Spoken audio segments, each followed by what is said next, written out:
Baik, Assalamualaikum warahmatullahi wabarakatuh. Salam hangat untuk Ibu, Bapak Guru Hebat Indonesia. Pada kesempatan hari ini, Kongko Ilmu akan berbagi cerita nih berkenaan dengan pengelolaan kinerja khususnya di kepala sekolah.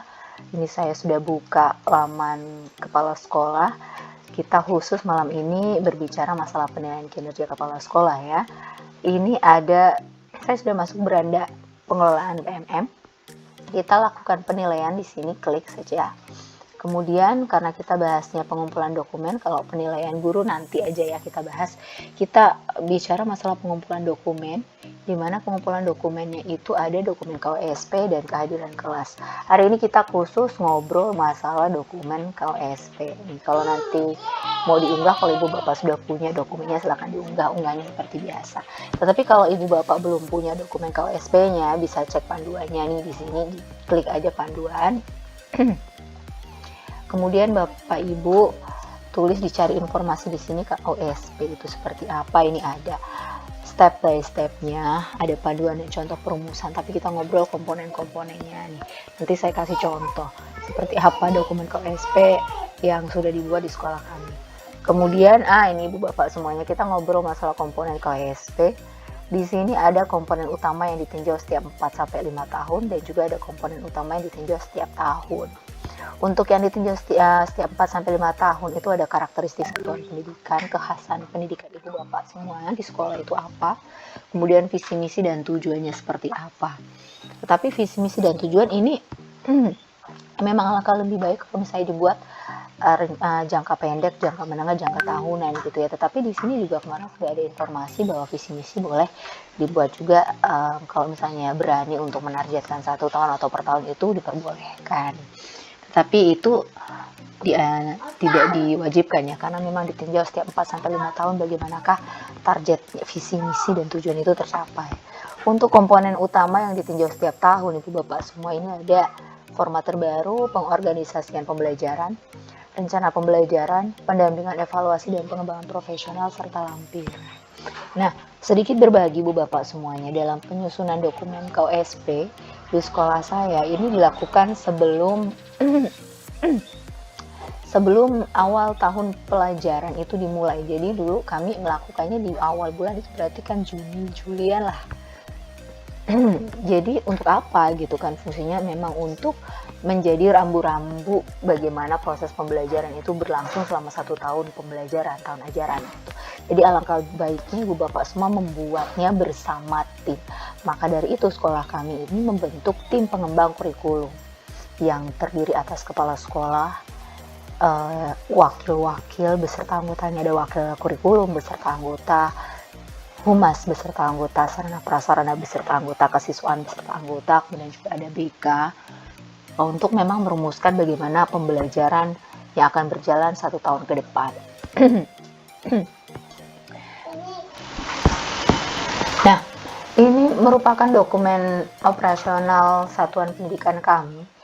Saya buka dari mulai daftar isi dulu ya Bapak Ibu semuanya ya. Di sini daftar isi kita ada halaman judul, selain komponen-komponen ini otomatis ada komponen tambahan gitu ya.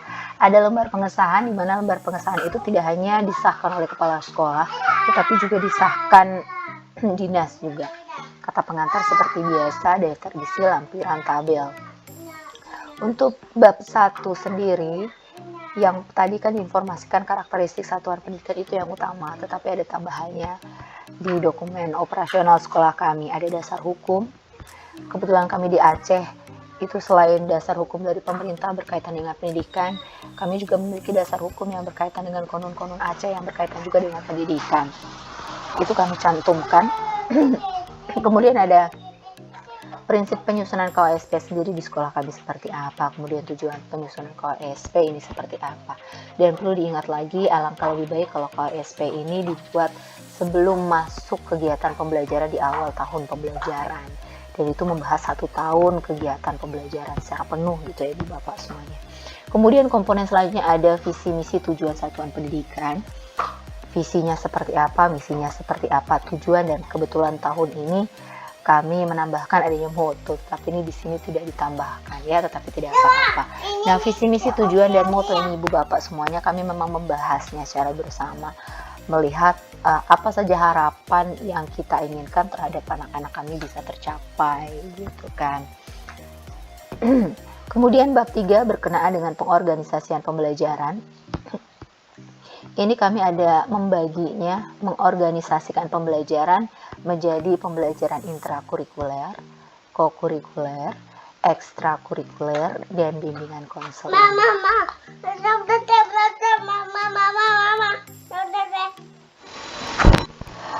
Untuk intrakurikuler sendiri, ini kalau KWSP kami khususkan untuk kelas 10 ya, karena kalau yang kelas 11, 12 itu KTSP kita namakan.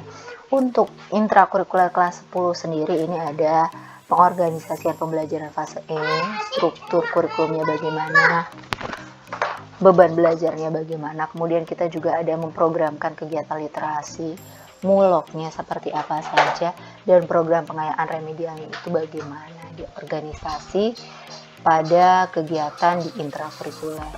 Untuk kegiatan kokurikuler ini berkaitan dengan P5, proyek penguatan profil pelajar Pancasila.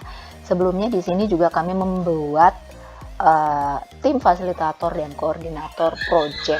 Nanti kita akan bahas bagaimana prosesnya ya. Kemudian rancangan dimensinya, tema, alokasi waktu, dan jadwal pelaksanaan. Rancangannya, penyusunan modul proyek dan asesmennya, serta rapor P5-nya, dilanjuti dengan refleksi dan tindak lanjut. Untuk kegiatan ekstrakurikulernya, sekolah kami mengorganisasikannya menjadi adanya ekstrakurikuler wajib dan pilihan. Wajib itu kami memiliki pramuka, pilihan itu ada banyak. Ada kesenian, ada olimpiade, ada olahraga gitu kan.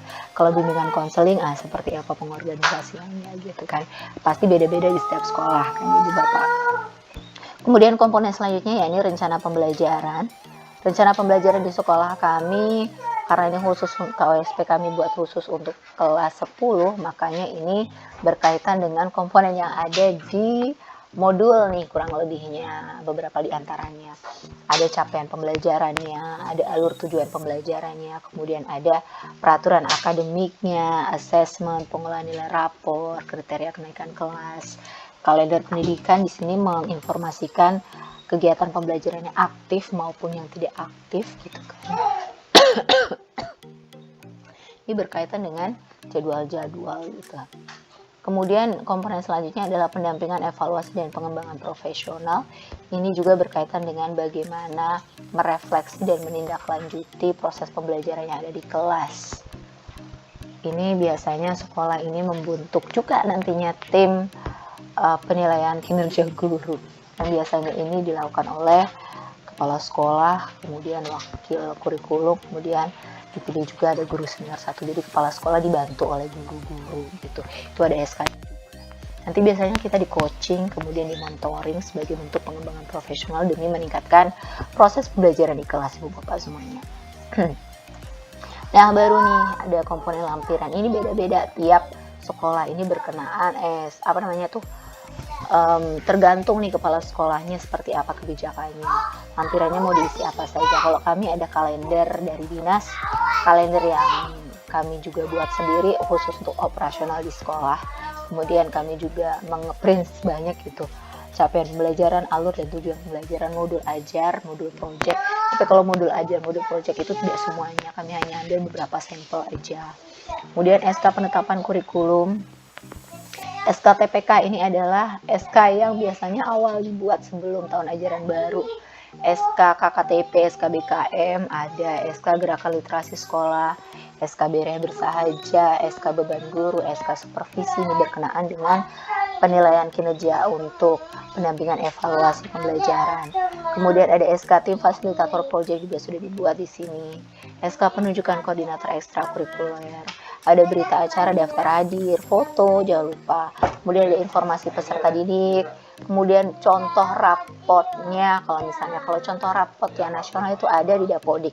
Tapi kami ada program kedayahan, ada program keasramaan, jadi kami juga mencantumkan, melampirkan juga rapot program kedayahan dan keasramaan. Itu saja Ibu Bapak Guru semua. Nah, nanti seperti apa contoh-contoh realnya mungkin Ibu Bapak semua bisa tengok di